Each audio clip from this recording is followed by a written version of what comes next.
Jaya Radha Madhava Punya Bihari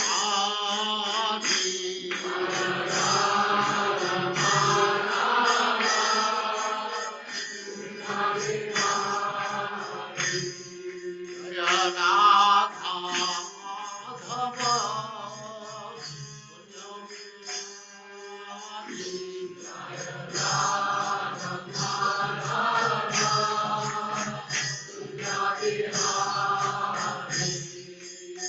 Gopi Jana Vallabha Girivaradhari Gopi Jana Vallabha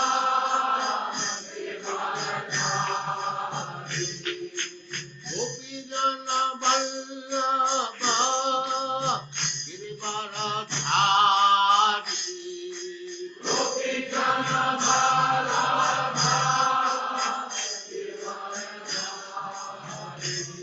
Jaya Radha Madhava Kunja Bihari Jaya Radha Madhava Kunja Bihari Jaya Radha Madhava Kunja Bihari Jaya Radha Madhava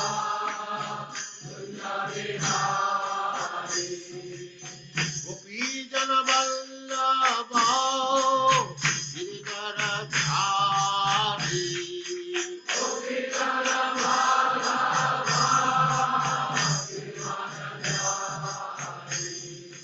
Yashodanandana Braja Jana Ranjana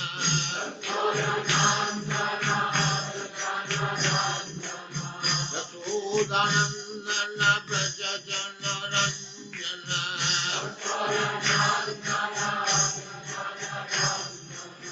Jamuna Tira Vanachari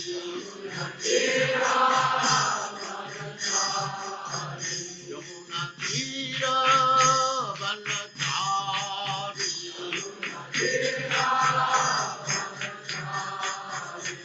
Jaya Radha Madhava Kunja Bihari Jaya Radha Madhava Jaya Radha Madhava Kunja Bihari Jaya Radha Madhava Gopi Jana Vallabha Girivaradhari Gopi Jana Vallabha Gopi Jana Vallabha Girivaradhari Gopi Jana Vallabha Yashodanandana Braja Jana Ranjana Yashodanandana Braja Jana Ranjana Jamuna Tira Vanachari Jaya Radha Madhava Kunja Bihari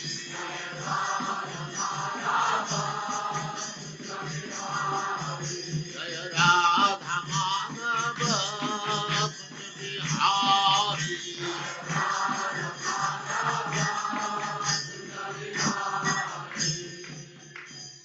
Jaya Srimad Bhagavatam Hare Krishna, Krishna Krishna, Hare Hare, Hare Rama, Rama Rama, Hare Hare.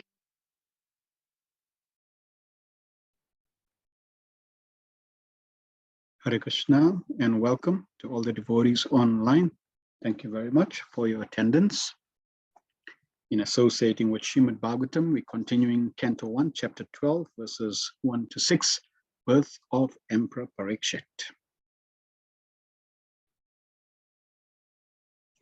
Om Gyanatime Vandasya Gyananjana Shalakaya Chakshurunmilitam Yena Tasmai Shri Guruve Namaha Shri Chaitanya Manobhistam Stapitam Yena Bhutale Swayam Rupa Kadamayam Dadati Swapadantika Vandeham Shri Guru Shri Tapada Kamalam Shri Gurun Vaishnavamscha Shri Rupam Sagrajatam Sahagana Raghunatham Vitam Tam Sajivam Sadvaitam Savadutam Parijana Sahitam Krishna Chaitanya Devam Shri Radha Krishna Padan Sahagana Lalita Shri Vishakhanvitamscha He Krishna Karuna Sindhu Dinabandhu Jagatpate Gopesha Gopika Kanta Radha Kanta Namastute Tapta Kanchana Gourangi Radhe Vrindavaneshwari Vishabhanu Sute Devi Pranamami Hari Priye Vanchakalpatarubhyascha Kripa Sindhu Bevacha Patitanam Pavanebhyo Vaishnavebhyo Namo Namaha Jai Shri Krishna Chaitanya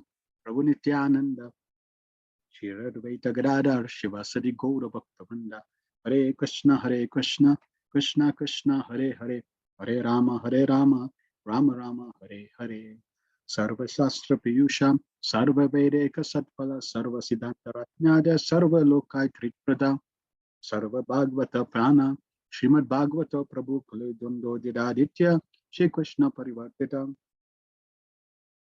O Srimad Bhagavatam, O nectar churn from the ocean of all Vedic scriptures, O most prominent transcendental fruit of all the Vedas, O you are enriched with the jewels of all spiritual philosophic conclusions, O you grant spiritual vision to all the people of the world, O life breath of the Vaishnava devotees, O Lord, you are the sun which has arisen to dispel the darkness of Kali Yuga. You are actually Lord Krishna who has returned amongst us. Paramananda Pataya Prema Varshasharayate Sarvada Sarva Sevyaya Shri Krishnaya Namaste. O Srimad Bhagavatam, offer respectful obeisance unto you. By reading you attain transcendental bliss. For your syllables rain pure love of God upon the reader. You are always to be served by everyone, for you are an incarnation of Lord Krishna.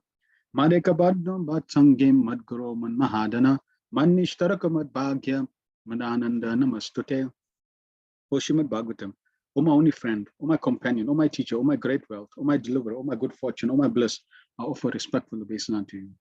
Sadhu Sadhu Tadahin Atini Chota Taraka Anamun Chakada Chinmam Premna Ritkatiyospura. O Srimad Bhagavatam, O give us saintliness to the unsaintly.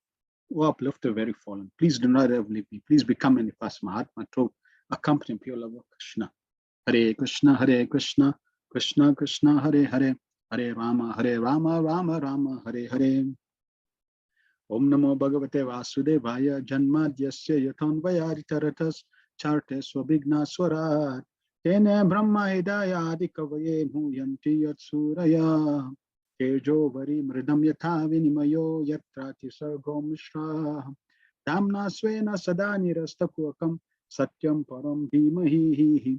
O my Lord Shri Krishna, Son of Vasudeva, O pervading personality of Godhead, I offer in my respectful obeisance unto you. I meditate upon Lord Shri Krishna because he is the absolute truth and the primal cause of all causes of creation, sustenance, and destructions of the manifested universes. He is directly and indirectly conscious of all manifestations, and he is independent because there is no other cause beyond him. It is he only who first imparted the Vedic knowledge unto the heart of Brahmaji, the original living being.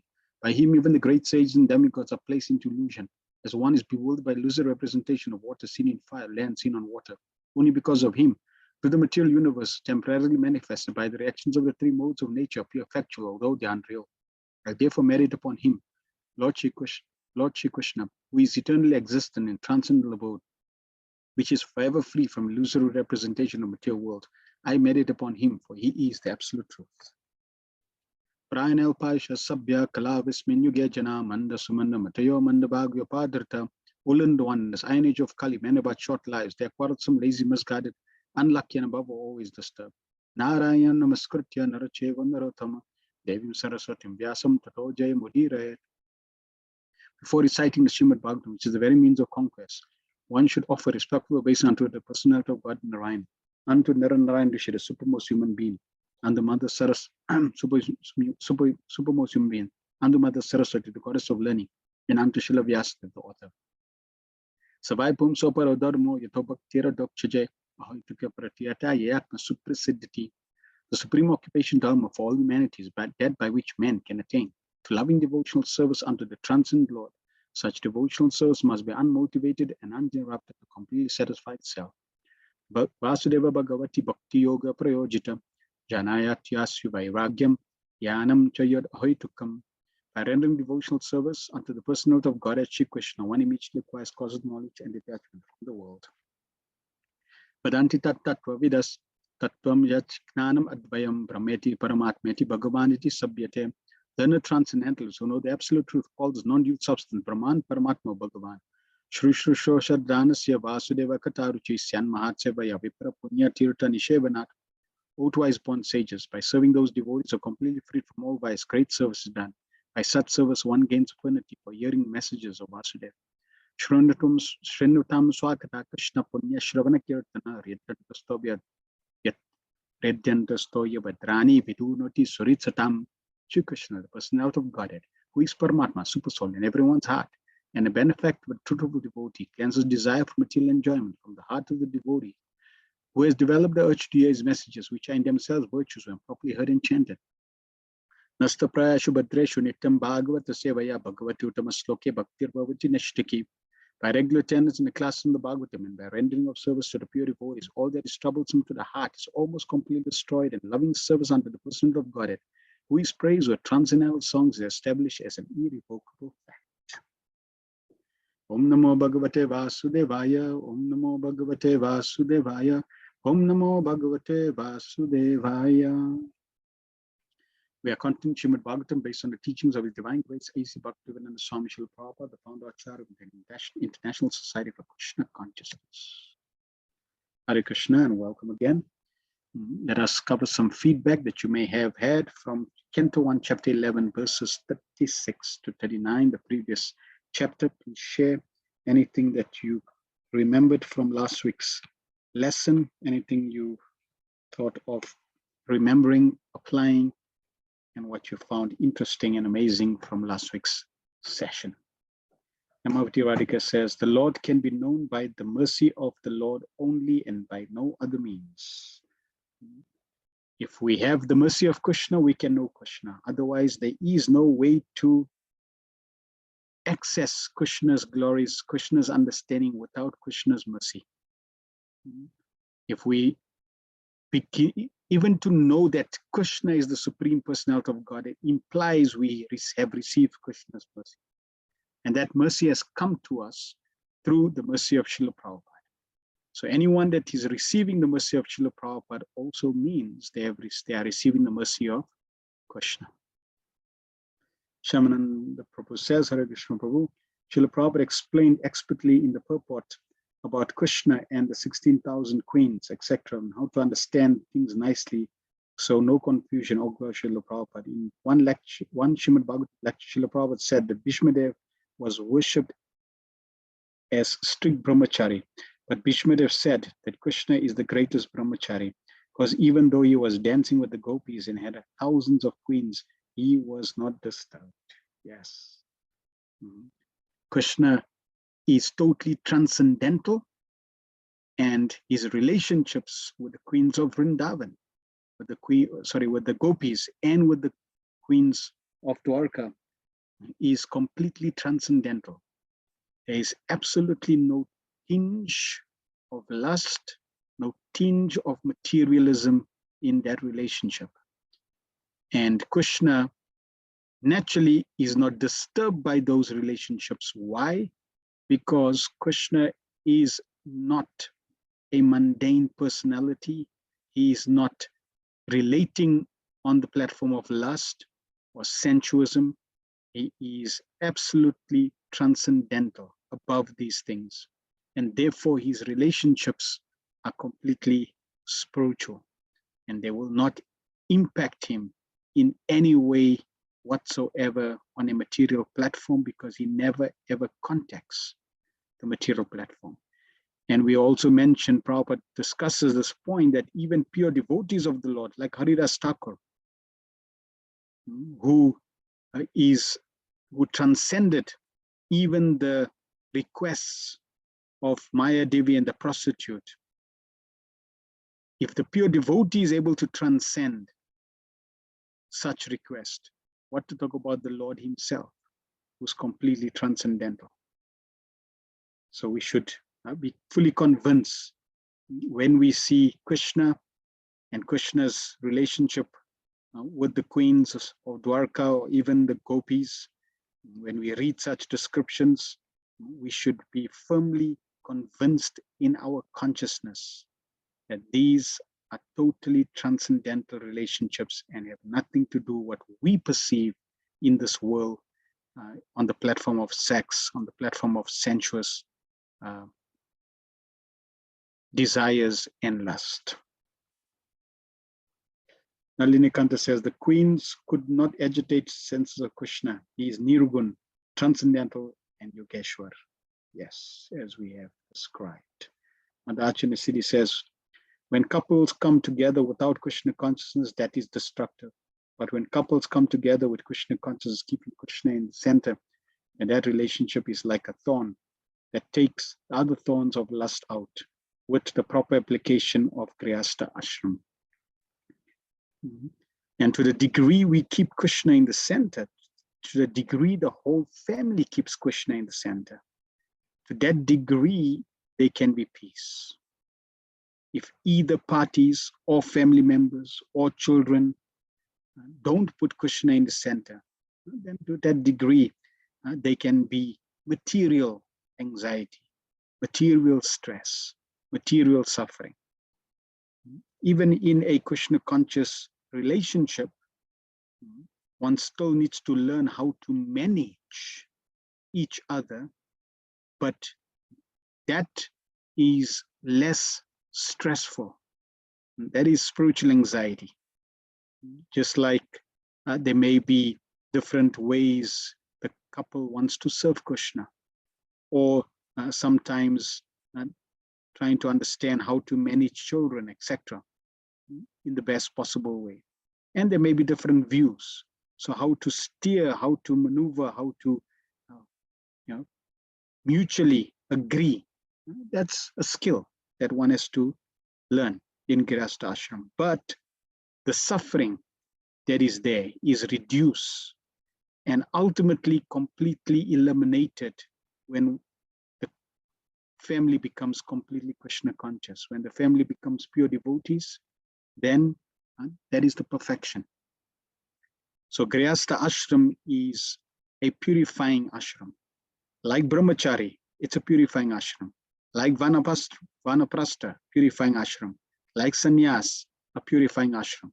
All the ashrams are there for us to purify our life and become perfect.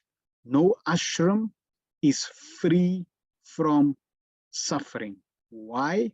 Because as conditioned souls, we are going to suffer.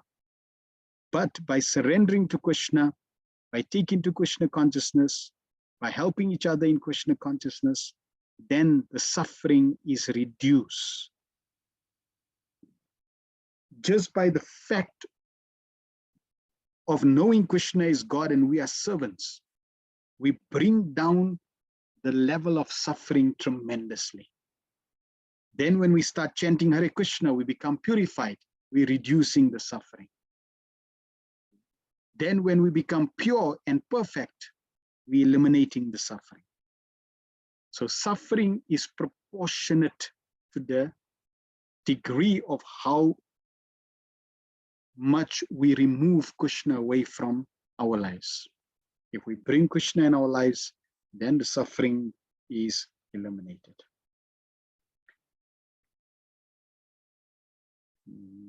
Let's see, did I miss? Right, thank you for that. Shamananda Prabhu, Hare Krishna Prabhu, this is from Sharina. The explanation of how Cupid's arrows work was very interesting. What starts out as what may seem good can be destructive at the end. Prabhupada Prabhupada's warning about Cupid is important, yes. And sometimes we may not appreciate, I remember a couple, they got married and naturally fell in love and got married, but then the relationship turned sour. And the couples were practically at a headlock trying to destroy each other's lives. Going to the going to individuals' companies, trying to destroy, badmouth them, trying to destroy the jobs. It was like a nightmare. And you would consider, what you think, that these two individual souls came together, and were trying to develop a relationship, but that relationship really turned sour. And they act even more destructive than just materialists or individuals who don't know each other. Sees how Cupid can totally destroy relationships. Madhachana Siddhi says, whatever Krishna does is always beneficial and blissful for the devotees. Krishna's nature is that he cannot do anything that will harm anyone. This is Krishna's amazing personality. Krishna is all good, and Krishna cannot do any harm. Now, what to talk about those who are beginning to accept Krishna again in their lives? They begin to recognize their mistake, and they now surrender to Krishna. Naturally, that relationship Krishna values, and Krishna will never do anything that's destructive for that relationship. It's like, again, couples come together, they don't want to act in a destructive way for the relationship. So what to talk about the Supreme Personality of Godhead? He will never do anything that is destructive for our relationships. So that is hopeful for us. Mother Les says, Hare Krishna Prabhu, in the material world, we are under the influence of Maya. And in order to have a transcendental relation with Krishna, the devotees are covered by Yoga Maya, where there is little awe and reverence. Sometimes the closest devotees think that they are controllers of Krishna. This is Krishna's mercy, kindness, where he reciprocates, because this is the desire of the pure devotees. Yes. Krishna reciprocates with the desire of the pure devotees. And our first stage in spiritual life is to recognize that we are eternal servants of Krishna. We are servants of Krishna's devotees. When we adopt, when we are consumed by that consciousness that I am a servant, which is our true nature anyway. So it's not something foreign, it's not something that is alien. No, it is our nature. We need to, we've actually artificially adopted many other upadhis, many other designations, many other positions. And because of adopting those positions, we suffer. When we adopt our true nature of being eternal servant of Krishna, then Krishna begins to reciprocate to a greater and greater degree, until we are completely consumed in our original nature and our original occupation or relationship with Krishna. So it starts off with servant, and then our eternal relationship is revived. And in that eternal relationship, when that is revived, Krishna then reciprocates according to that eternal staibhav, that eternal relationship. Thank you very much for everyone's comments and feedback. Let us proceed to today's verses. Very beautiful chapter, the birth of Emperor Parikshit. So we're going to be covering verses 1 to 6. So the sages, Sri Shonaka Rishi inquires about Parikshit, and we're going to cover Yudhishthira's exemplary rule. Text 1. Sri Shonaka Uvacha Ashwatamno Pashrishtena Brahma Shri Shrinoru Tejasha Uttaraya hato garva ishena jivati jivita punam. The sage Shonaka said, the womb of Uttara, mother of Maharaj Parikshit, was spoiled by the dreadful and invincible Brahmastra weapon released by Ashwatthama. But Maharaj Parikshit was saved by the Supreme Lord. In the purport, Prabhupada recaps the initial few chapters that we covered. The sages assembled in the forest of Naimisharanya inquired from Sutta Goswami about the birth of Parikshit. But in the course of narration, other topics like the release of the Brahmastra by the sons of Drona, his punishment by Arjuna, Queen Kunti Devi's prayers, the Pandavas' visit to the places where Bhishmadev was lying, his prayers, and thereafter the Lord's departure for Dwarka were discussed. His arrival at Dwarka, the residing with the 16,000 queens, etc., were narrated.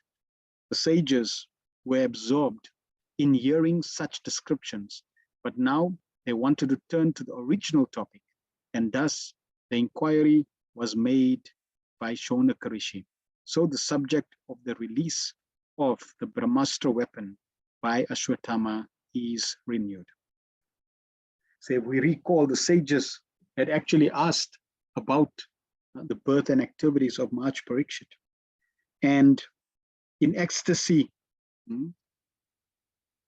as Sutta Goswami is narrating, he's speaking about Krishna and all the different topics that we covered. And now we're going back to the scene. He did discuss about Ashwatthama releasing the Brahmastra, and now we're actually connecting with that same scene again. And we're going to hear what transpired. Text 2. Tasya janma mahabhude karmani cha mahatmanam nidam cha yate vasit sapretyagatavanyata. How was the great emperor Parikshit, who was a highly intelligent and great devotee, born in that womb? How did his death take place? And what did he achieve after his death? So these questions are very interesting. And the questions themselves reveal the glory of Maharaj Parikshit. Generally, when you meet somebody and you want to know about them, you would ask about their current activities. You would not ask them, oh, what were you doing in the womb of your mother? What happened in the womb of your mother? And you would not, and if somebody dies in this world, you also would glorify their activities while they were alive. You would not ask, oh, what did he achieve after his death? What happened after death? So here we are getting a glimpse of the glory of Maharaj Parikshit, that he was such an extraordinary personality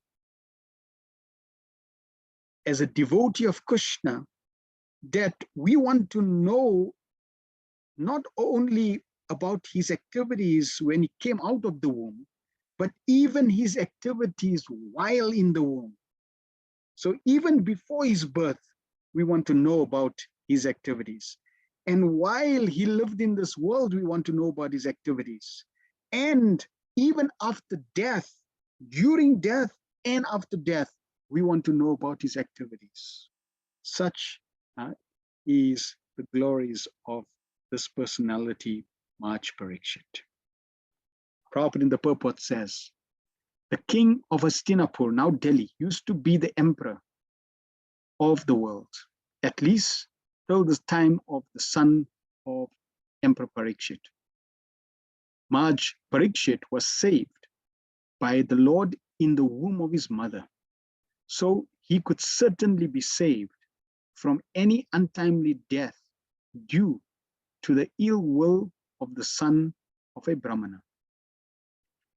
Because the age of Kali began to act just after the assumption of power by Maharaj Parikshit, the first sign of misgivings was exhibited in the cursing of such a great, intelligent, and devoted king as Maharaj Parikshit. The king is the protector of the helpless citizens and their welfare. Peace and prosperity depend on him. Unfortunately, by the instigation of the fallen age of Kali, an unfortunate Brahmana's son was employed to condemn the innocent Maharaj Parikshit. And so the king had to prepare himself for death within 7 days. Maharaj Parikshit is especially famous as one who is protected by Vishnu. And when he was unduly cursed by a Brahmana's son, he could have invoked the mercy of the Lord to save him, but he did not want to because he was a pure devotee. A pure devotee never asks the Lord for any undue favor. Maharaj Parikshit knew that the curse of the Brahmana's son upon him was unjustified, as everyone else knew, but he did not want to counteract it because he knew also that the age of Kali had begun and that the first symptom of the age, namely degradation of the highly talented Brahmana community, had also begun. He did not want to interfere with the current of time, but he prepared himself to meet death very cheerfully and very properly. Being fortunate, he got at least 7 days to prepare himself to meet death. And so he properly utilized the time in the association of Sukadev Goswami, the great saint and devotee of the Lord.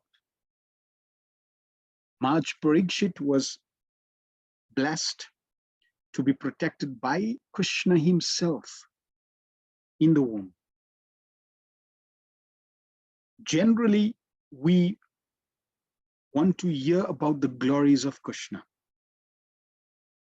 But hearing the glories of his devotees is also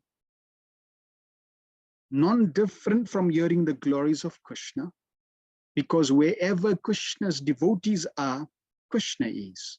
And therefore, when we hear about Krishna's devotees, we hear about none other than Krishna himself. Also, by hearing about Krishna's devotees, it pleases Krishna even more. So we attract Krishna's mercy even more. But what's unique and special about Maharaj Parikshit is that it is by Maharaj Parikshit's mercy that we are able to hear all the glories of Krishna. Not just Krishna, not just Krishna, but even all of Krishna's main incarnations.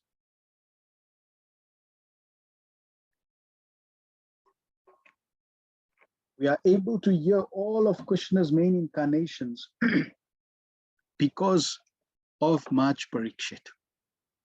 And the Lord knew this. Therefore, when Maharaj Parikshit's life was threatened, Krishna took it upon himself to intervene. And how did he intervene? He actually entered into the womb of Uttara, Mother Uttara. Now, the womb is not the cleanest and most sanctified place for the Lord to enter or reside. But Krishna was not interested in whether the womb is an ideal place or not. This is Krishna's Bhakta Vatsal quality. That Krishna is willing to go to any extent. Krishna is willing to go to any environment. Krishna is willing to take on any service. Krishna is willing to take on any position to protect his devotee. Because Krishna told Arjuna to vow, to make that promise, that bold statement that my devotee will never perish. And Krishna, knowing that Maharaj Parikshit's life will be the greatest benediction to all the souls in this universe, it will be through Maharaj Parikshit that we would get Srimad Bhagavatam, the crest jewel of all scriptures, the guiding light, the greatest companion. So Krishna made it possible by saving Maharaj Parikshit in the womb. Therefore, we can appreciate that Maharaj Parikshit was an extraordinary great soul, great devotee, that Krishna even protected him in this helpless condition right in the womb. And if Krishna protected Maharaj Parikshit right in the womb as a child, as a baby, as an unborn baby, he would have protected him even at the time of death. But Maharaj Parikshit did not request protection when he was cursed by the Brahmana. And Srila Prabhupada gives few reasons why. Maharaj Parikshit had the power to counteract the curse, but he never counteracted the curse. He could understand that this is the influence of time. Kali Yuga is progressing, Kali Yuga is entering, and therefore he accepted it upon himself to say, this is what the Lord wants me to go through, therefore I will accept. We know that one of the qualities of pure devotional service is that we do not ask for any boon or benediction for ourselves. Pure devotional service means free from any ulterior motive. The only motive that exists in pure devotional service is pleasing the Supreme Personality of Godhead, nothing else. We find one of Ramanujacharya's main disciples, trying to remember his name,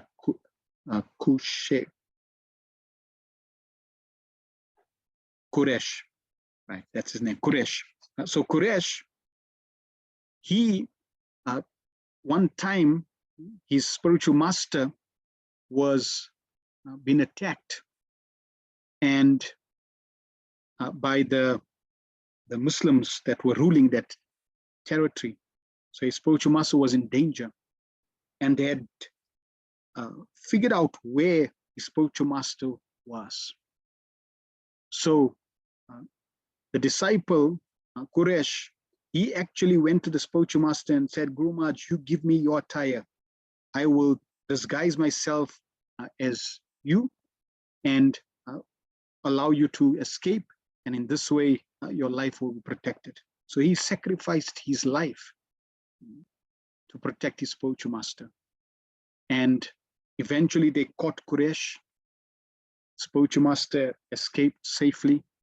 And when they caught Kuresh, they blinded him, they took his eyes out. They blinded him. And Kuresh then came back to the shelter of his spiritual master. And in the temple where they were staying, Kuresh would sing to the deities every day with such great devotion. And the deities were very, very pleased with Quresh's sacrifice and his devotion. So every day after he would offer his singing, the deities would speak to Quraysh and ask him, what benediction do you want? And Quraysh, he would say, my Lord, this devotee is in difficulty, please help him. This devotee needs this, please help them. He would always request some boon or benediction for the other devotees and never for himself. So one day, Ramanujacharya called Quraysh and said, Quraysh, this body belongs to the service of the Lord. It's not your body. And this body is incomplete for it to be used nicely in the service of the Lord due to your eyesight not being there.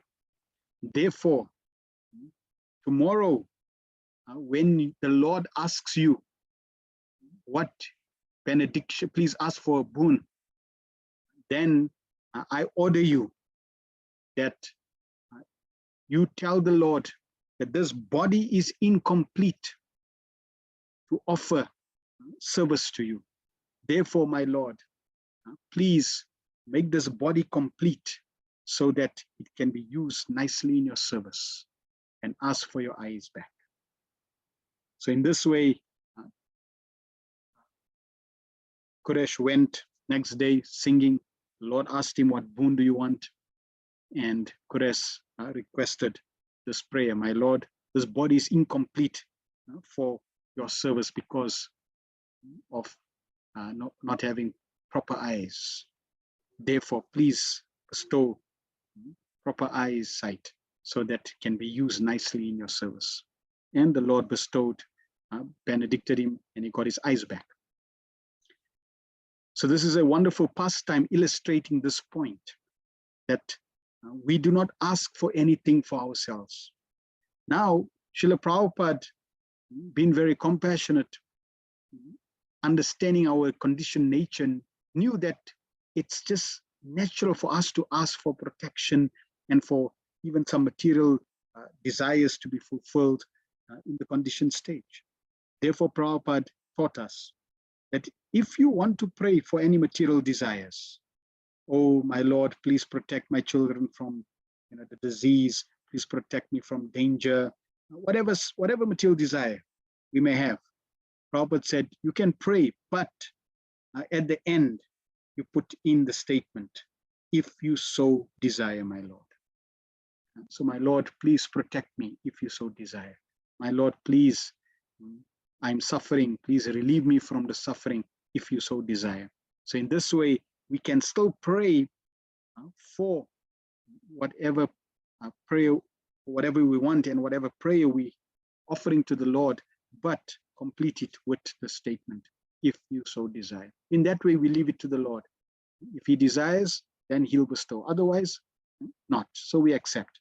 So Maharaj Parikshit was like that. He accepted, this is the will of the Lord. I'm not going to counteract it. And I accept it. And he accepted the curse to die within 7 days. And Prabhupada makes it very clear. Knowing this, he began to prepare to meet death cheerfully and very properly. Very, very important adjectives used. We all going to die, sooner or later. Some sooner, some later. But every single one of us are going to leave this world. Are we going to leave cheerfully, happily, blissfully, excitingly, and properly? Prabhupada is giving us the formula. He's giving us the process so that we can live cheerfully and properly. This should be the goal, that we can live cheerfully and properly if we practice Krishna consciousness nicely. So our objective in life should be preparing to meet death in the appropriate way, in a cheerful way, so that we can elevate ourselves back eternally in the service of Krishna. Text 3. Tad idam shrotum ichamo gatidum yadi manyase bruhina shradananam yasya gnanam adachchuka. We all respectfully want to hear about him, Maharaj Parikshit, to whom Sukadeva Goswami imparted transcendental knowledge. Please speak on this matter. Purport. Sukadeva Goswami imparted transcendental knowledge to Maharaj Parikshit during the remaining 7 days of his life. And Maharaj Parikshit heard him properly. So again, this adjective, properly. If we want proper results, we need to hear properly. If we want proper results, we need to practice properly. So it's not just a question of practice. It's not just a question of hearing. It's not just a question of physical presence, but it's the question of, are you rendering service properly? Are you hearing properly? Are you chanting properly? Because we can be physically engaged in the activity, but in an improper way. And that will dilute the result that we should be getting from engaging in the activity, in the devotional activity properly. Just like an ardent student, the effect of such a bona fide hearing and chanting of Srimad Bhagavatam was equally shared by both the hearer and the chanter. Both of them were benefited. So generally, in any great history of great personalities, the focus is on the personality. Like Sukadeva Goswami is speaking. So he's the main person in this episode, the speaker of Bhagavatam. But we find that the glory of Srimad Bhagavatam is so amazing that not only is the personality who's speaking glorious and the focus, but even the person who's hearing Srimad Bhagavatam is as glorious as the speaker. So this is the wonderful position of Srimad Bhagavatam, that the subject matter is glorious, the speaker is glorious, and the hearer is also glorious. All those around who are hearing the Bhagavatam are also glorious. They share the same glory. Out of the 9 different transcendental means of devotional service to the Lord prescribed in Bhagavatam, either all of them or some of them or even one of them are equally beneficial if properly discharged. Maharaj Parikshit and Sukadeva Goswami were serious performers of the first 2 important items, namely the process of chanting and the process of hearing. And therefore, both of them were successful in their laudable attempt. Transcendental realization is attained by such serious hearing and chanting, and not otherwise. So Prabhupada is warning us, we should not distract our attention.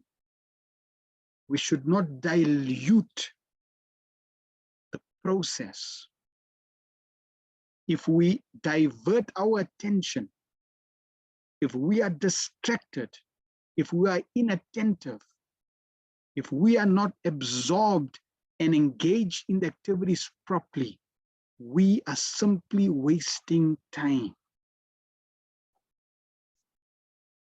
And we will be wasting time and not benefiting completely. There will be benefit. Rest assured there will be benefit. Process is very powerful. Hearing of Krishna in any form, shape, or way is powerful.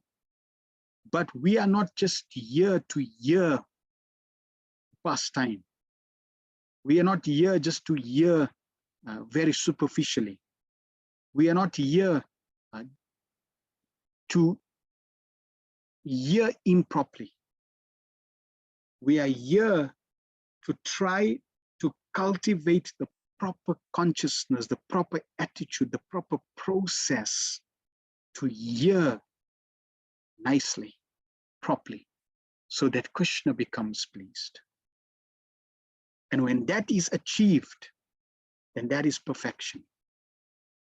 So whenever we have the opportunity to hear Krishna Katha, we should be 100% present.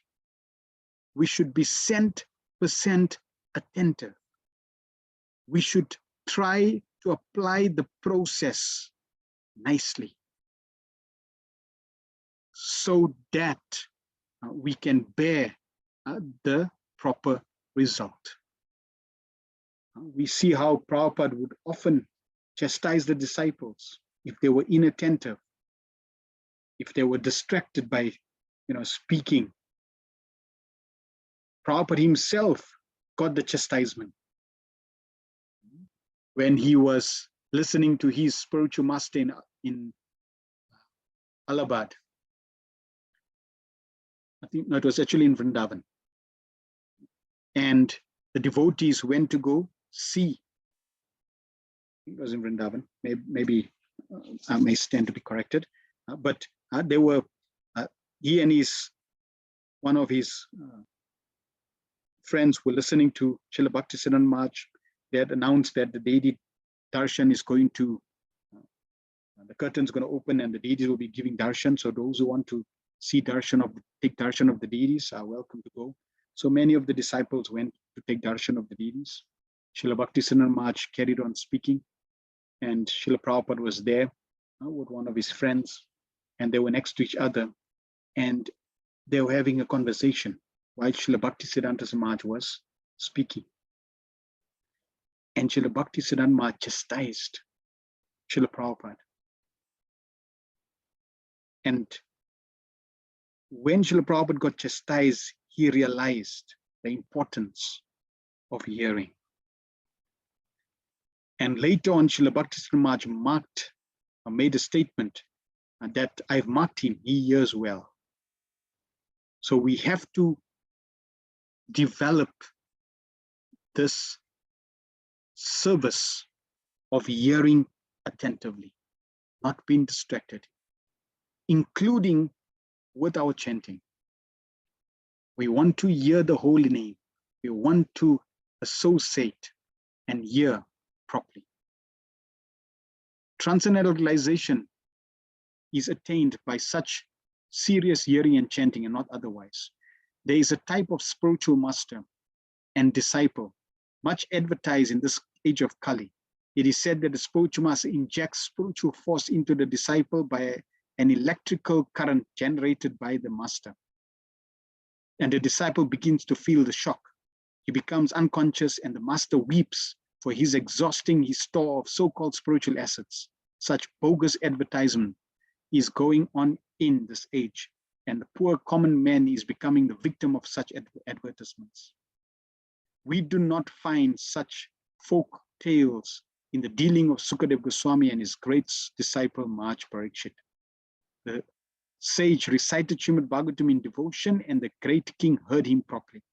The king did not feel any shock of electrical current from the master, nor did he become unconscious while receiving knowledge from the master. One should not therefore become a victim of these unauthorized advertisements made by some bogus representative of the Vedic knowledge. The sages of Naimisharanya were very respectful in hearing about Maharaj Parikshit because of his receiving knowledge from Sukadeva Goswami by means of ardent hearing. Ardent hearing from a bona fide spiritual master is the only way to receive transcendental knowledge, and there is no need for medical performances, or occult mysticism for miraculous effects. The process is simple, but only a sincere party can achieve the desired result. So you could not fool Prabhupada with bogus presentations. Prabhupada is saying that these two aspects of occult, or the first one, medical performances. People would go, to hear from sages, and he would heal them of some disease, and this would impress the crowd. Oh, just see, right? He healed this person. Therefore, we have to hear from him. This becomes the motivational force to hear. Or he does, he conjures up some gold or some ashes, and people become impressed. Oh yes, just see, he's got some powers. We should hear from him. So this is not the process to be impressed with some occult mysticism or medical performances. We find Srila Prabhupada, he did not base hearing Srimad Bhagavatam on this foundation. He based hearing Srimad Bhagavatam on transformation of the heart, purification of the heart, purification of the consciousness, devotion to Krishna. This is what Srila Prabhupada based hearing and chanting on. All the other forms are superficial and temporary. And in fact, they're not even spiritual. They're not even on the platform of devotion. So if one comes to such bogus spiritualists and receive knowledge in this way, they do not produce the desired result of pure love for Krishna. They may help in some sort of piety, in some sort of progress, but to get pure devotion of Krishna, that will not work. So therefore, Prabhupada says the process is very, very simple. We just have to be sincere and hear from the cyclic succession, from the bona fide source, and the result will be there. Text 4. Shri Sutta Uvacha Api Palad Dharma Raja Pitravad Ranjayan Praja Nispriha Sarva Kamebhya Krishna Pada Nusevaya. Sri Sutta Goswami said, Emperor Yudhishthira administered generously to everyone during his reign. He was exactly like a father. He had no personal ambition and was freed from all sorts of sense gratification because of his continuous service unto the lotus feet of Lord Shri Krishna. So now we are hearing the glories of Yudhishthira Maharaj and the qualities of Yudhishthira Maharaj. And here the underlining theme again of no personal motivation. Maharaj Parikshit, due to his pure devotion, had no material motivation. Yudhishthira Maharaj, as the ruler, had no personal motivation. As mentioned in our introduction, there is a need for the signs of Krishna in human society for all the suffering humanity of the world.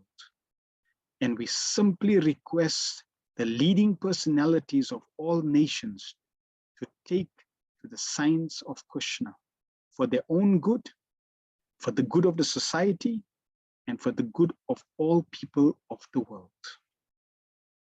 So this is, again, Prabhupada's request. And this is true even for us as Grihastas, that we should take Krishna consciousness for our own good, for the good of the family, and for the good of all around the family. So it is confirmed herein by the example of Maj Yudhishthira, the personality of goodness. In India, the people hanker after Ram Rajya because the personality of Godhead was the ideal king, and all other kings and emperors in India controlled the destiny of the world for the prosperity of every living being who took birth on the earth. Herein the word praja is significant. The etymological import of the word is that which is born. On the earth, there are many species of life, from the aquatics up to the perfect human beings, and all are known as prajas. Lord Brahma, the creator of this particular universe, is known as the Prajapati because he is the grandfather of all who have taken birth. Thus, Praja is used in a broader sense than it is now used. And what is that broader sense? Prabhupada says the king represents the living beings, the aquatics, the plants, trees, reptiles, birds, animals, and men. Every one of them is part and parcel of the Supreme Lord. And the king, being the representative of the Supreme Lord, is duty bound to give protection to every one of them. So this is a real ruler. This is a real king. He's not just meant to look after his citizens, his family, human beings. No. Praja means that which is born. So any living entity that's born in this world is Praja. And the king, the emperor, is meant to look after every living being that's born. This is the greatness of kings like Yudhishthira Maj, like Maj Parikshit. Very, very exemplary. So what to talk about human beings fighting each other in this world? Because they have transgressed from this principle. Even non-humans are taken care of. This is not the case with the presidents and dictators of this demoralized system of administrations, where the lower animals are given no protection while the higher animals are given so-called protection.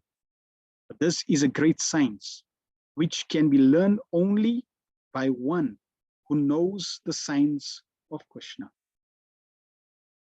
By knowing the science of Krishna, one can become the most perfect man in the world. And unless one has knowledge of this or knowledge in this science, all qualification and doctorate diplomas acquired by academic education are spoiled and useless. So a leader must know the science of Krishna. That's the most important qualification of a leader. No other qualification, all his doctorates, his diplomas, his academic education, all other types of criteria and qualifications are all immaterial or secondary at best. The most important qualification of a leader is that he knows the science of Krishna and he's Krishna conscious. So this should be not only as in the material world, in material field of ruling, but even in terms of Krishna conscious leadership. So for example, when temples or congregation members are led by leaders, then the leaders also should know the science of Krishna. This is the criteria, this is the qualification. Prabhupada continues, Maj Yudhishthira knew this science of Krishna very well, for it is stated here that by continuous cultivation of this science or by continuous devotional service to Krishna, he acquired the qualification of administering the state. The father is sometimes seemingly cruel to the son, but that does not mean that the father has lost the qualification to be a father. A father is always a father because he always has the the good of the son at heart. The father wants every one of his sons to become a better man than himself. Therefore, a king like Mahayudhishthir, who was the personality of goodness, wanted everyone under his administration, especially human beings who have better developed consciousness, to become devotees of Lord Krishna, so that everyone can become free from the trifles of material existence. His motto of administration was all good for the citizens, for as personified goodness, he knew perfectly well what is actually good for them. He conducted their administration on that principle and not on the Rakshasi demonic principles of sense gratification. So if you're ruling as with the foundation of sense gratification, then that is demonic. That is Rakshasi. That will basically lead people to hell. We need to lead ourselves and those around us, and ultimately as the ruler of the planet or country, to help everyone progress on the platform of Krishna consciousness.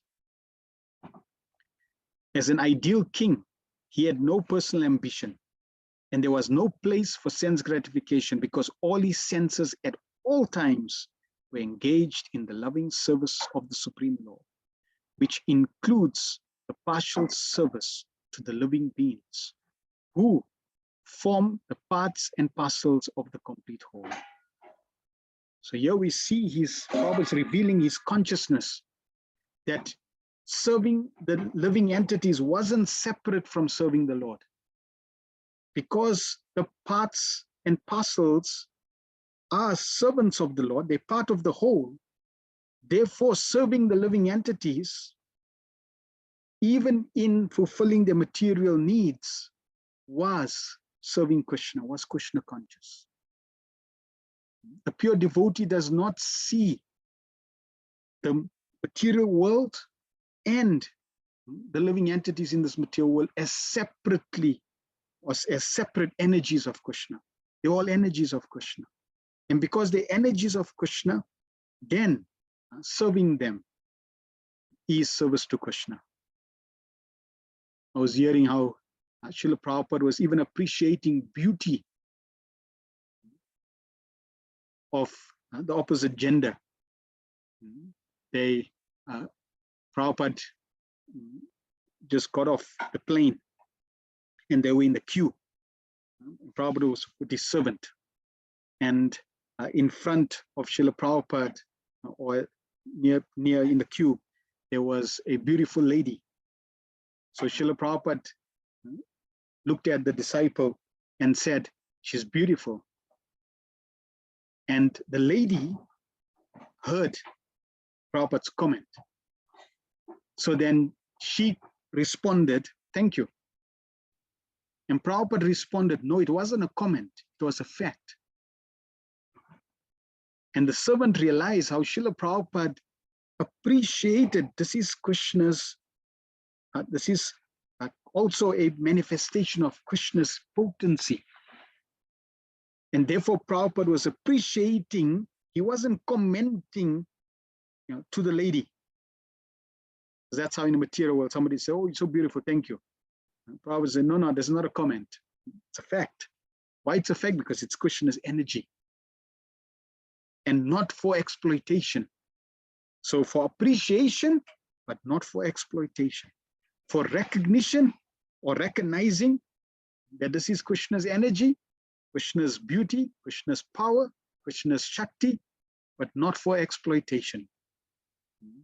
Completely free from sense gratification.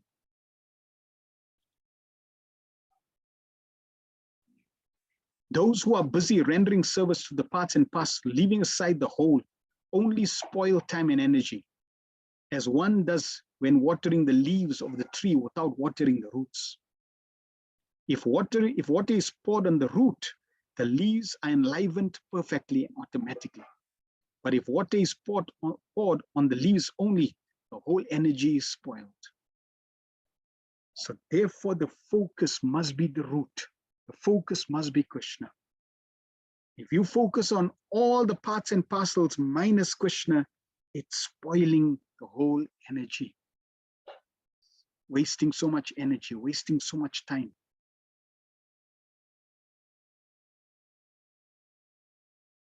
Yudhishthira, therefore, was constantly engaged in the service of the Lord, and thus the parts and parcels of the Lord, the living beings under his careful administration, were perfectly attended with, all comforts in this life and all progress in the next.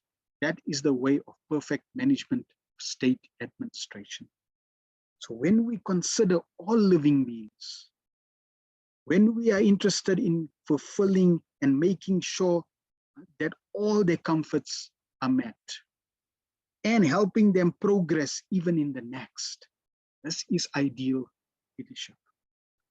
And unfortunately, the world is missing such leaders. They're rare. They don't exist, in fact. And Prabhupada came to this world to give Krishna consciousness, to bring such leaders to the forefront, to create such leaders.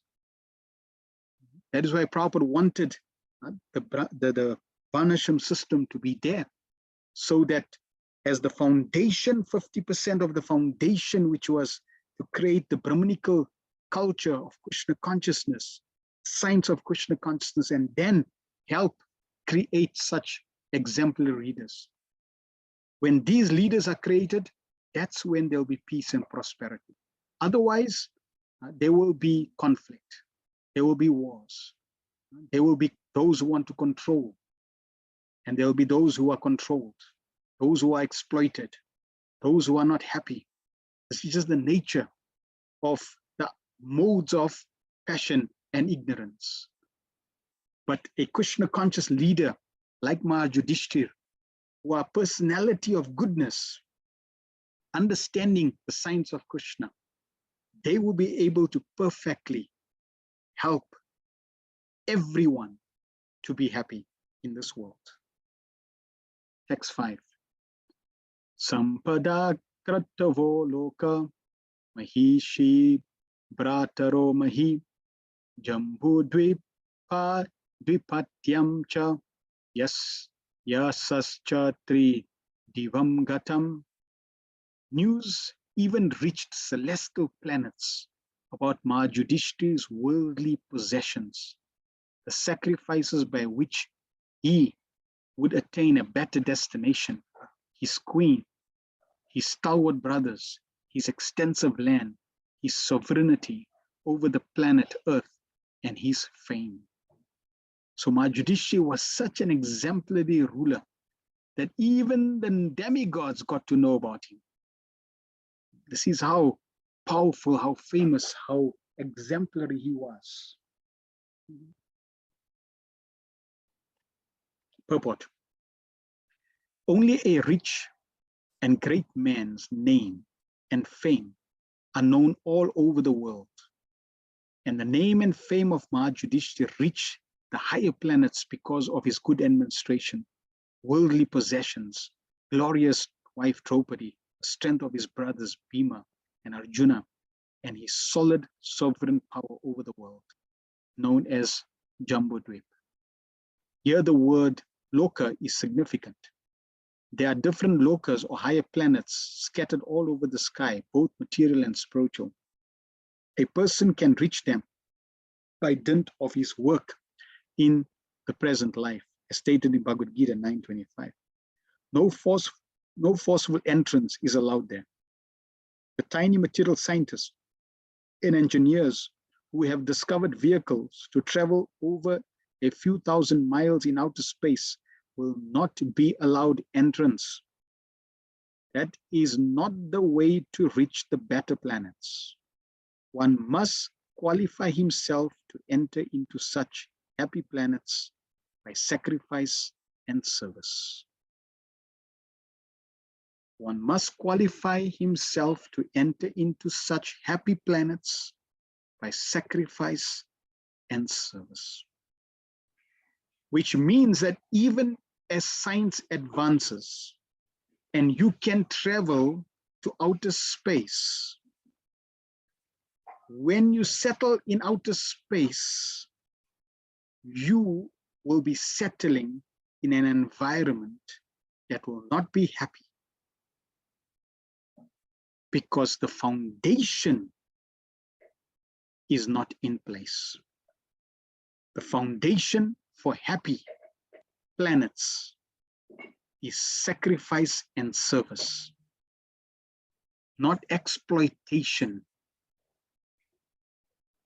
not power and control, but sacrifice and service. And similarly, to go to the highest planet in Krishna's creation, Goloka Vrindavan, which is the happiest planet, we need sacrifice and service. If we cultivate the mood, the consciousness, and the activities of sacrificing for the pleasure of Hari Guru Vaishnavas, with the mood of service, then we are qualified to enter. Otherwise, not. Those who are sinful in every step of life can expect only to be degraded into animal life, to suffer more and more the pangs of material existence. And this is also stated in Bhagavad Gita 16:19. Mahayudhishthira's good sacrifices and qualification were so lofty and virtuous that even the residents of heavenly celestial planets were already prepared to receive him as one of them. So we see it's really about qualification. If we have the proper qualification of quality and character, then the entrance to higher dimensions of life is already open. So it's not about bribery, corruption, about politics, about force, trying to force yourself to higher dimensions. No. It's about qualification in terms of our attitude, our qualities, our perspective to life, our knowledge in life, which opens up higher and higher dimensions. In essence, it's all about our Krishna consciousness.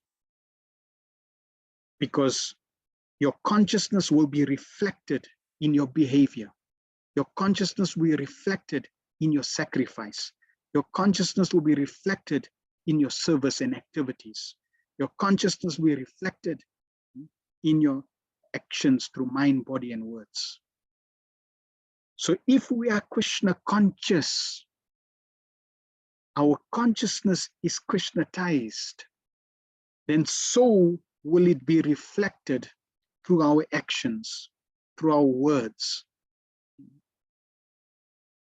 And people will see that in a practical display. And Yudhishthira Maharaj is the classic example for us to follow. Text 6. Kim te kama sura sparha mukunda manaso dvija adijarur mudam rajna sudhitasya yatetara. O Brahmanas, the opulence of the king was so enchanting that the denizens of heaven aspired for it. But because he was absorbed in the service of the Lord, nothing could satisfy him except the Lord's service. This was the exemplary character of Yudhishthira Maharaj. They say everyone has a price. You tell someone, please hold a secret, don't tell anyone. Okay, I won't tell anyone.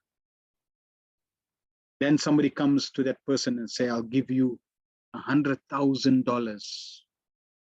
Please tell me what was the secret. No. Okay, 500,000. No. $1 million. No. $5 million.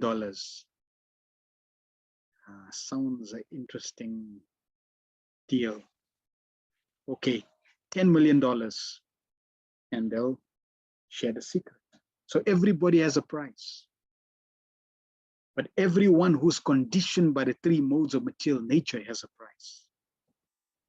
The pure devotees like Yudhishthira Maj Parikshit, there is no price to betray Krishna, to go against the values that pleases Krishna.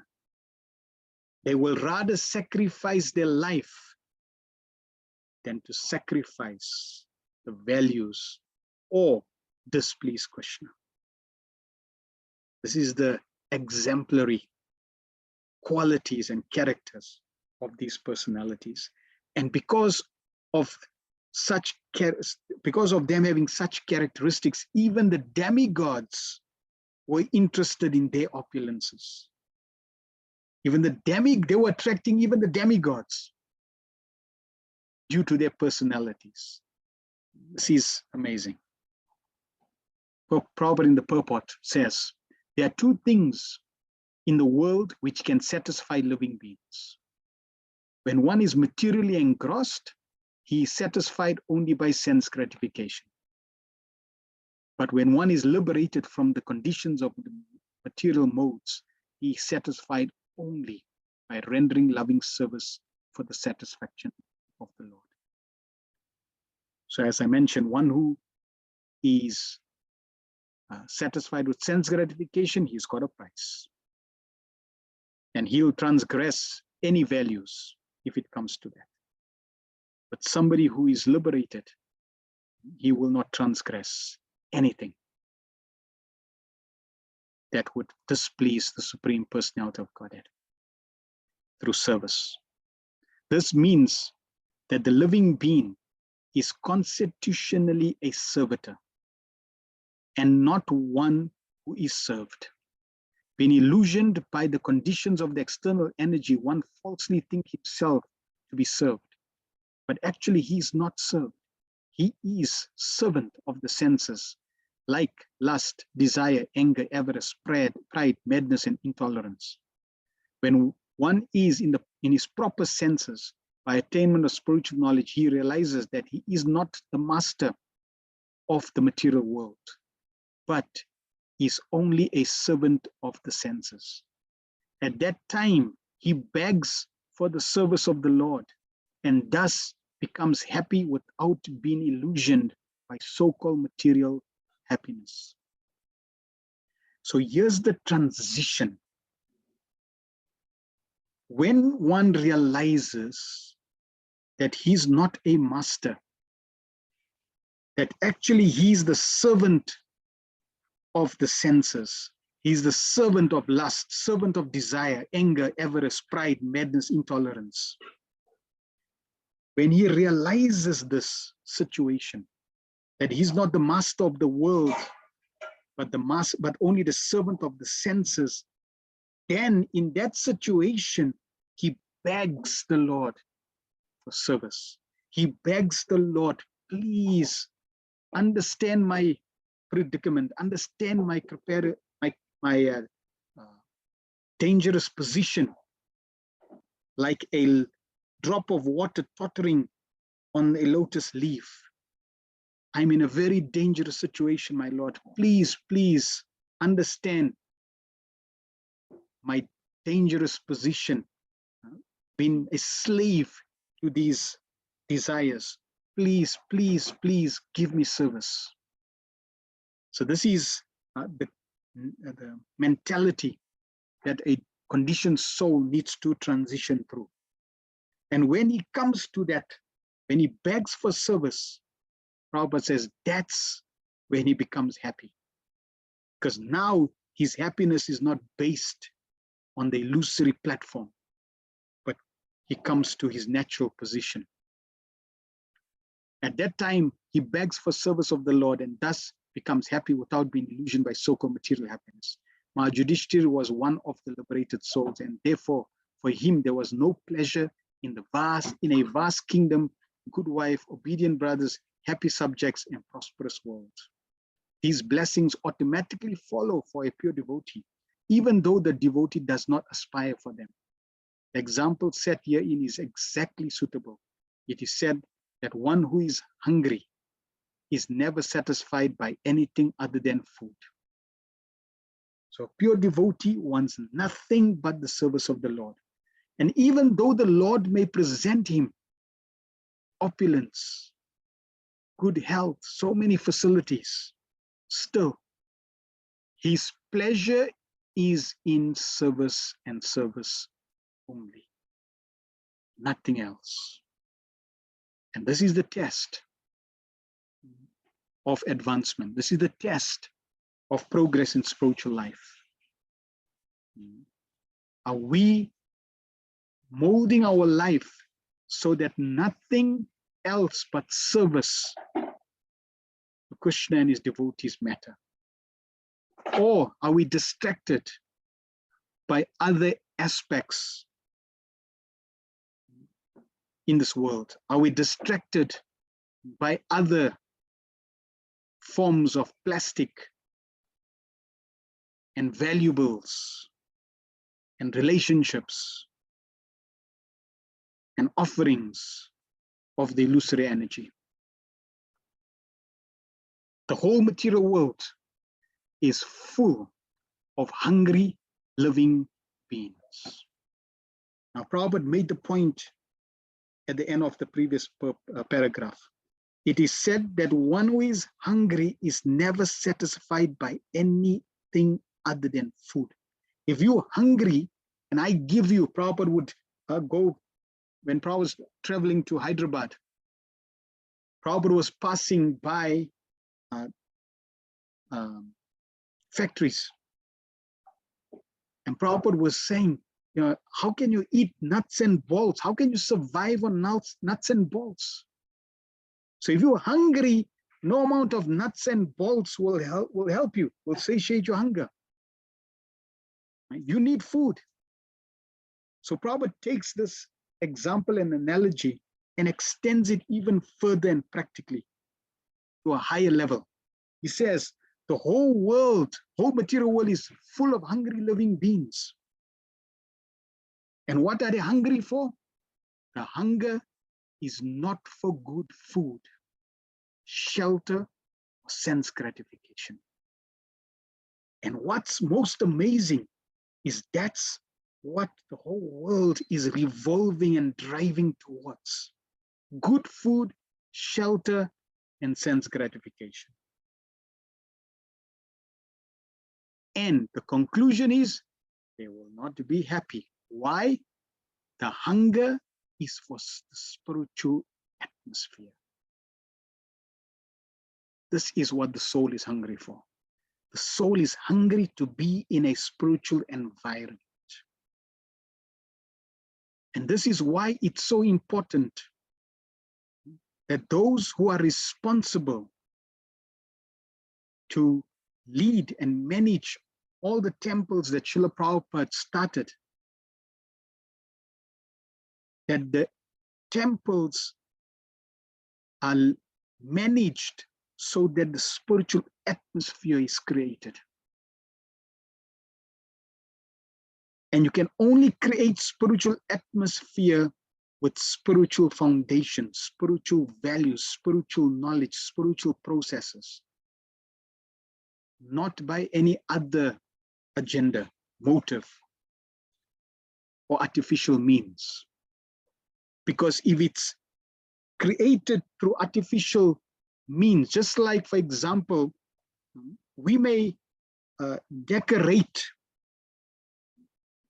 a room with artificial flowers.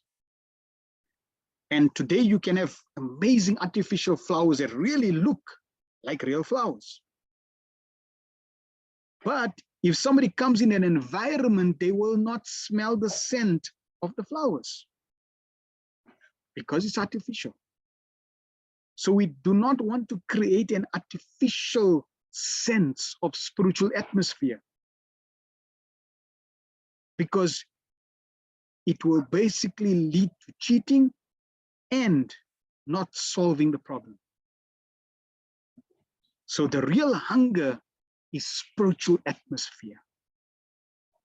Due to ignorance only, they think that the world is dissatisfied because there is not sufficient food, shelter, defense, and objects of sense gratification.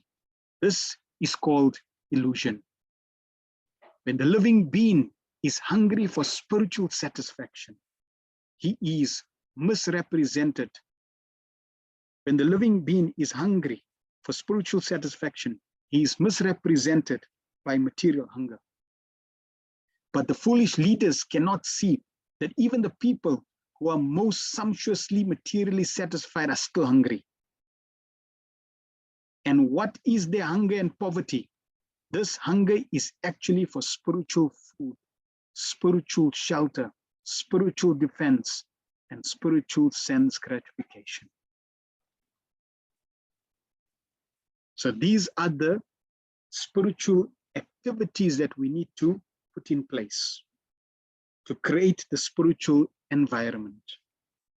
These can be obtained in the association of the Supreme Spirit, Lord Shri Krishna, and therefore one who has them cannot be attracted by the so-called food, shelter, defense, and sense gratification of the material world, even if they are relished by the denizens of heavenly planets. Therefore, in Bhagavad Gita 18:16, it is said by the Lord that even in the topmost planet of the universe, namely Brahmaloka, where the duration of life is multiplied by millions of years by earth calculation, one cannot satisfy his hunger.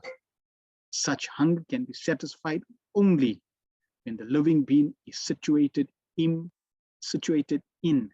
immorality, which is attained.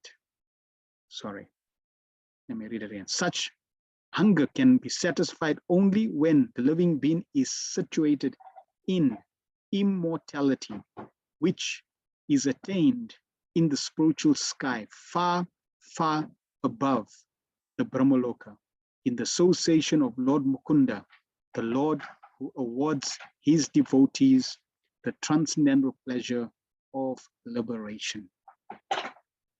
So we need to create for ourselves this atmosphere, spiritual atmosphere. And the more we create this spiritual atmosphere with spiritual food, spiritual shelter, spiritual defense, spiritual sense gratification, which is the duty of all leaders. So if we are leading a family, this is our duty. If we are leading a society, this is our duty. If we are leading the country, this is our duty. If we are leading the planet, this is our duty. Why? Because this is the only hunger, spiritual atmosphere. Everything else is really superficial, irrelevant, and an illusion. Option. It's an illusioned option.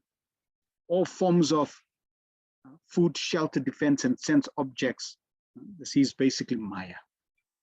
The real hunger is really internal spiritual atmosphere. And we see Srila Prabhupada cross the oceans to go to the West to give the true solution. He went single-handed with no money, no help, and started creating a spiritual atmosphere, one center at a time, in one country to the next. And now by Prabhupada's mercy, we have spiritual atmospheres across the globe. We need to maintain and amplify the spiritual atmosphere by becoming more and more serious in Krishna consciousness. And this will attract all the souls.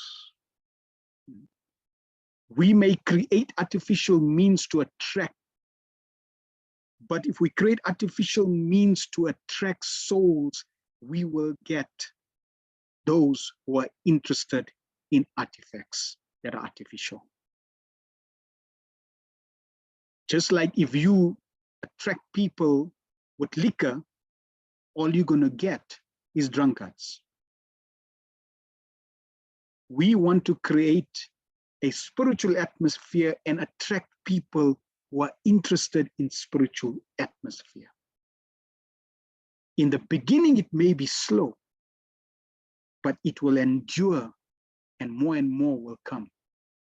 If you use artificial means, you will get a lot in the beginning, but slowly, gradually, they will all leave. Because material sense pleasure is temporary. It'll come and go. Spiritual atmosphere endures, and not only endures, it increases. Anandambori Vardhanam. It's ever increasing. So we can learn from Yudhishthira Maharaj how to apply these beautiful principles that Srila Prabhupada is sharing in terms of Krishna consciousness and how to lead souls on the right path back home, back to Godhead. Vantaraj Srimad Bhagavatam ki jai, Srila Prabhupada ki jai. Next week, we will continue with verses 7 to 18. Are there any questions or comments? Please type in the chat if you have any comments or questions in relation or feedback, realizations, corrections in relation to the verses that we covered.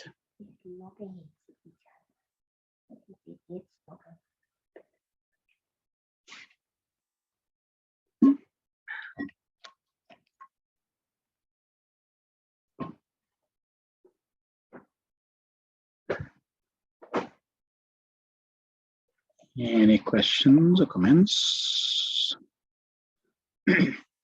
Amar Radhika says, Hare Krishna Prabhu, a devotee never asks for undue favors but depends on Krishna. Can you please elaborate on this? Is there a difference between the two? So I expanded a little. Generally, if you look at it in the material world, if you need something, you'll go to someone and say, can you do me a favor? So can you do me a favor? It is motivated. And why is it motivated? Because you are the center. It's what you want. And everyone in this world, or I wouldn't say everyone, majority of the people in this world, when they want something, when they want a favor, it's for themselves. Now, someone may say, no, but somebody may want something for their family. So it's not for themselves. Now, Prabhupada would say, no, it is for themselves. See, because they're interested in helping their family. It is their family. It is your family. See, again, if it wasn't connected to you, you're not going to be interested. Just like you are you're practically not interested in other people's children. You're only interested in helping and supporting your children. So we have immediate sense gratification or sex life, as Prabhupada would say, an extended sense gratification and extended sex life. But the focus is always you. The pure devotee, like Yudhishthira Maharaj, like Srila Prabhupada, Maharaj Parikshit, when they want something from the Lord, it's not for themselves. It's for the other servants. In the purport, Prabhupada was talking about how Maharaj Yudhishthira and his consciousness was very, very fixed that I'm a servant. I'm representing Krishna, I'm a servant. And Prabhupada made it very clear that we realize we're not in control, we're not masters, we are only servants. And Srila Prabhupada also had this same consciousness that he was a servant. One devotee shares how there was kirtan going on in the temple, and the devotees were singing, and arati was being performed. So when the ghee lamp was, after the ghee lamp was offered to the deities, then he took the ghee lamp, like we have in the temples, to then go offer to the devotees. And generally, he would go to Prabhupada and offer to Prabhupada, and then he would go to the devotees. But for some reason, he doesn't know what the reason was. For some reason, he took the ghee lamp and he started offering the ghee lamp to all the devotees first. After offering the ghee lamp to all the devotees, last he went to Srila Prabhupada. And he offered the ghee lamp to Srila Prabhupada. Prabhupada's response was he took the mercy from the ghee lamp very humbly, submissively, folded his arms, and was very happy. The devotee was surprised by that reaction. Prabhupada didn't say, oh, don't you know, I'm the Acharya, I'm the Guru, I'm the spiritual master, you're supposed to offer me first.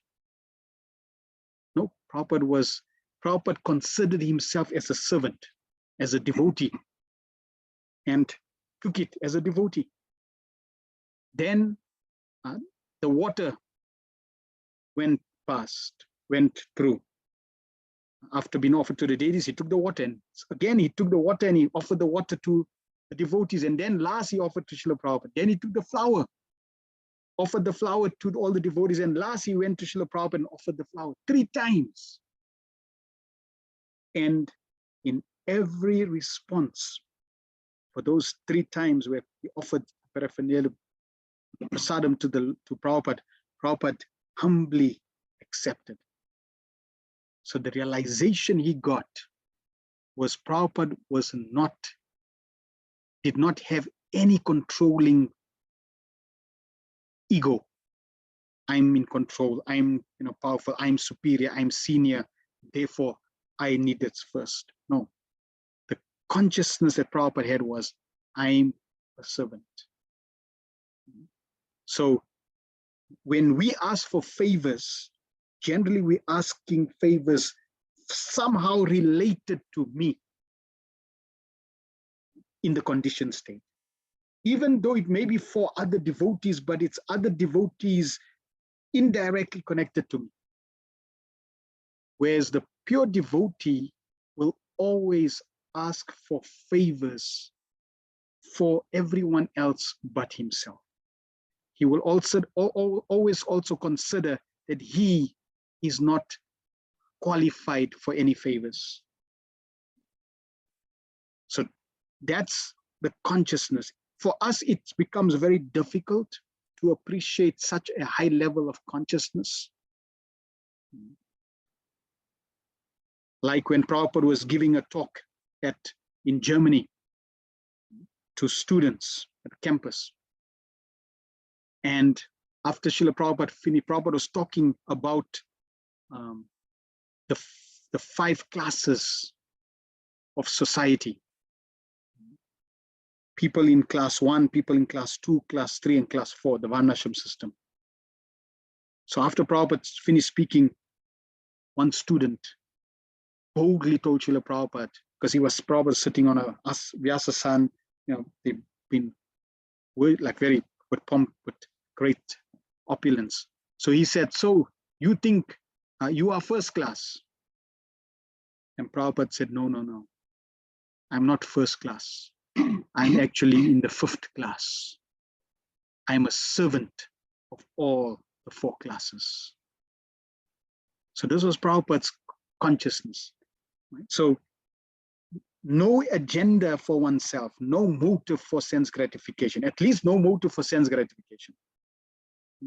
To please the devotees and to always want the best for the devotees.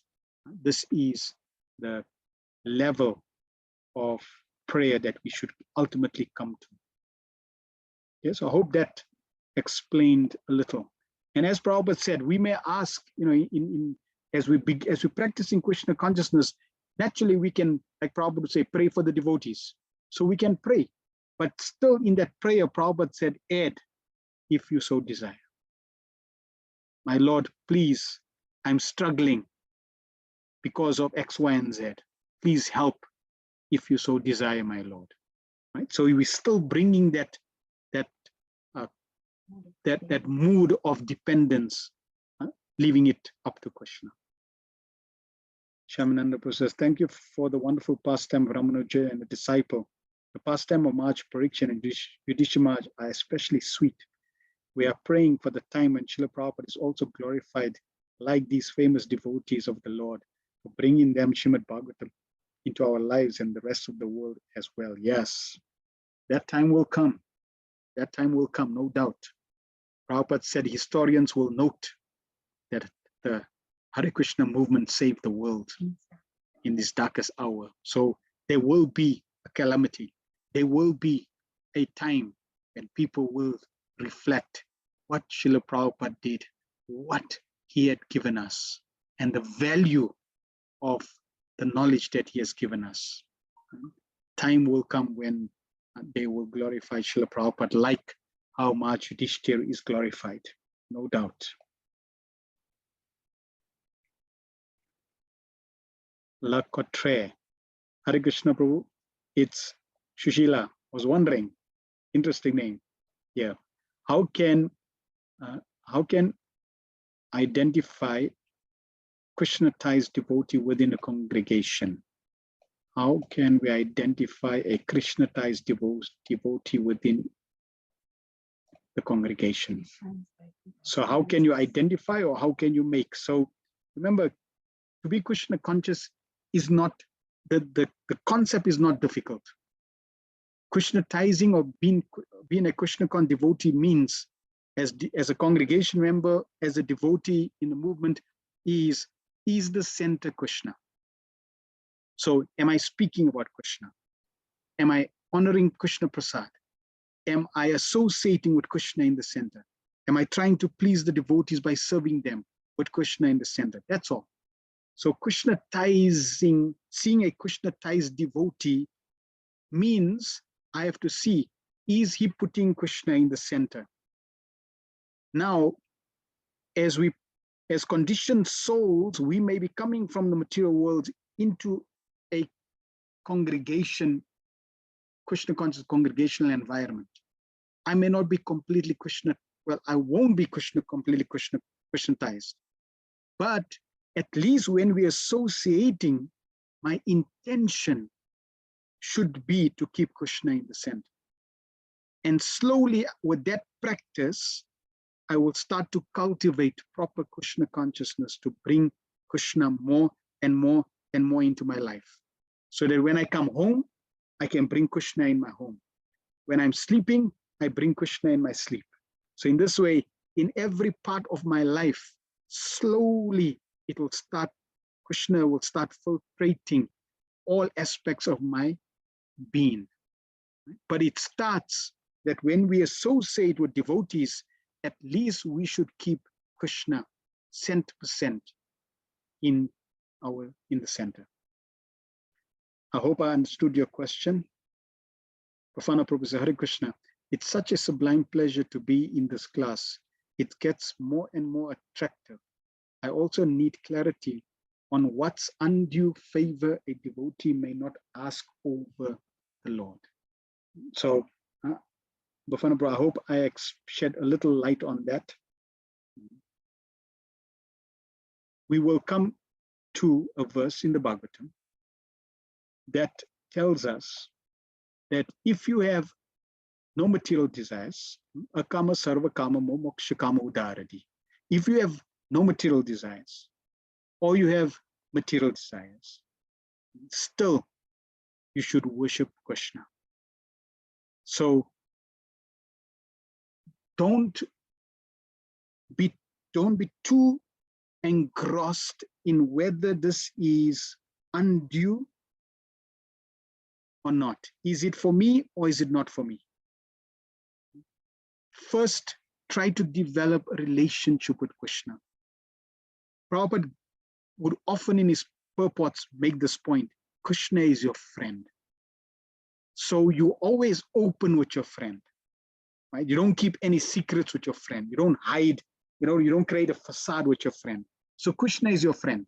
If Krishna is your friend, just go and ask him for anything. He's your friend, right? And Prabhupada is telling us, if Krishna is your friend, just ask him for anything and just put in the statement, hey Krishna, if you so desire, okay, please help me. If it's not too much of a hassle, Because generally that's what we tell, right? If you ask a friend for a favor, you're going to ask your friend, please, hey, do you have some time? Is it okay? Can you do this? If it's not too difficult, we're gonna soften it a little. So like that, just ask Krishna for anything, and Krishna, if you so desire, if you think it's good for me, then leave it like that. Okay, so don't get too much into that aspect. You will notice as you advance more and more, then you'll be able to distinguish, have a clear, as your consciousness becomes more clear, you'll have greater clarity in what to ask and what not to ask. For now, take Krishna as your, Robert says, bosom buddy, as your friend, and ask him, speak to him, reveal your heart to him, develop that relationship. If you so desire, Krishna, please, please, please, I need help. Shamananda Prabhu, thank you for sharing these wonderful past and Srila Prabhupada and devotees. This is what gives us life. Yes. Yamavatira, thank you very much. I'm grateful for the answer. It helps. Thank you. Mother Lash, Hare Krishna Prabhu, thanks for the Krishna Katha. Who was Maharaj Parikshit in his previous life to become such a personality that we want to know about him since before his birth and after his death? His humble, happy, and accepting service, which allowed us to have Srimad Bhagavatam, is truly humbling and so glorious. This power of hearing, wow, it's so incredible and amazing. The highest level of hearing is shown by Maharaj Parikshit. What a spotless example. Yeah, so I haven't read, if anybody has read anywhere in terms of who Maharaj Parikshit was in his past life, let us know. Yes, Sukadev was his parrot. Maharaj Parikshit, I haven't read, or at least I can't remember reading. If we come across who he was in his previous life, no doubt a very extraordinary personality. Yes, rest assured. But who exactly? No idea. It's a mystery. In fact, a wonderful mystery for us to become perfect and go to Krishna. Says, Krishna, who was this amazing personality by whose amazing life we have become perfect? Through Srila Prabhupada. Profana Prabhu, I'm considering everything I accumulated as Krishna's. And so I'm at a point that if he takes it, so be it. And if he keeps it, so be it. It's his. I also belong to him. If I get hurt, I simply say, if Krishna is happy with it, I tolerate and move on without losing the plot. Very good, Profana Prabhu.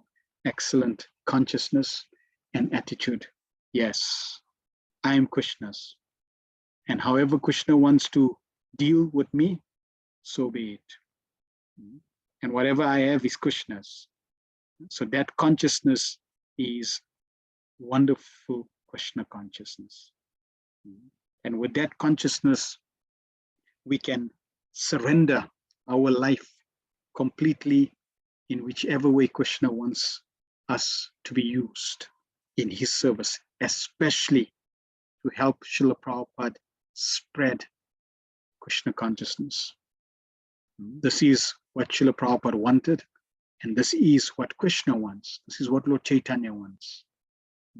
So whichever way we can serve Srila Prabhupada, let us dedicate our life, dedicate our resources, and dedicate our talents in a way that will help alleviate the true hunger that everyone is experiencing, the hunger of spiritual atmosphere. Thank you very much for everyone's realization and feedback. We will continue next week with verses 7 to 18. Kontrat Srimad Bhagavatam ki jai, Srila Prabhupada ki jai, Nitai Go Pramanande, Hari Hari Bo.